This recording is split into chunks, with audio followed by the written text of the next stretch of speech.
Most nursing school exam questions look simple until you read the answer options, realize they all sound good, doubt every single thing you ever studied, and then pick the wrong answer. And then go to office hours the next day and ask yourself, why did I pick that answer? I knew it was the other answer. But this is actually not because you're a bad test taker. It's simply because you were never taught how to figure out what the question is really asking you, because it kind of changes in nursing school. Almost every nursing student who joins my Study Like a Nurse tutoring community has a story something like this.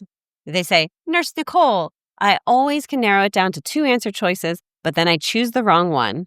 And when I review my test later with my instructor, I don't know why I chose that because the other one obviously seems right to me after the fact.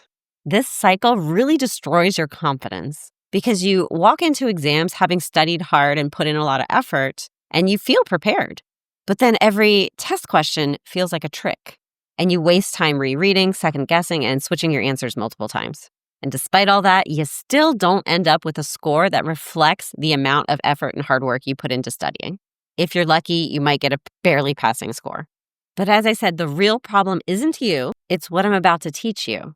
And that's how to break down a test question in a way the test writer designed for it to be broken down.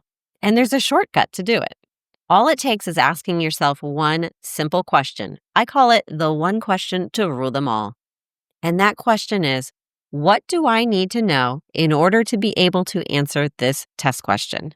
Asking this single question does 3 things at once.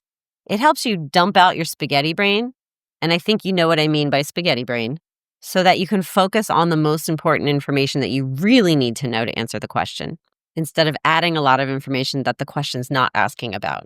Second, it forces you to think about what the test writer assumes you already know. And third, it gives you the raw materials to be able to actually think through the question like an experienced nurse. Because if you only remember one thing from this video, let it be this. You were in nursing school to learn to think like a nurse. That is the one skill that you are in nursing school to learn. And if you focus on that, everything else will fall into place. But let me give you an example of how the one question that rules them all works. Let's say you have a test question where the patient is short of breath. Instead of jumping straight to reading the answer choices and panicking as every possible thought about how you intervene when breathing problems happen bounces in your head, not to mention thinking about ABCs and Maslow's and safety prioritization, you pause and you say, what do I need to know in order to answer this question? Depending on the scenario they're giving you, it could be the simple pathophysiology for the disease. It might be even more basic, like the normal anatomy and physiology of the lungs. Or it could be the normal lab ranges so you can interpret lab results. Whatever it is that you decide you need to know in order to answer the question, your newly focused mind now has the space and the tools to think like a nurse about it. And when you do this, test anxiety goes away, and the correct answer will often become a lot more obvious.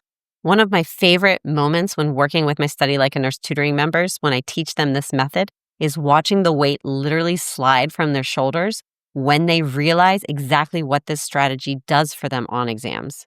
Because here's the best part.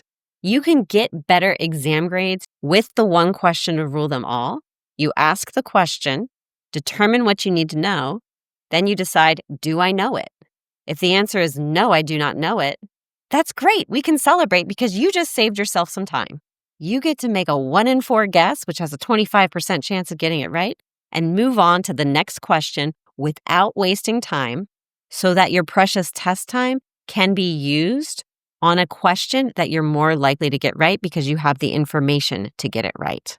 This gives you a clear measuring stick about which test questions are worth stopping to think about and which ones you should just cut your losses and move on. So if you're tired of second-guessing yourself, tired of feeling like every test question is out to trick you, start using the one question to rule them all strategy. And if you want to supercharge that strategy by making sure you always know what you need to know in order to answer that test question, then start studying with the Silver Bullet study system too. Comment with SBSS and I will send you a link to the free starter training, or you can check for a link in the description.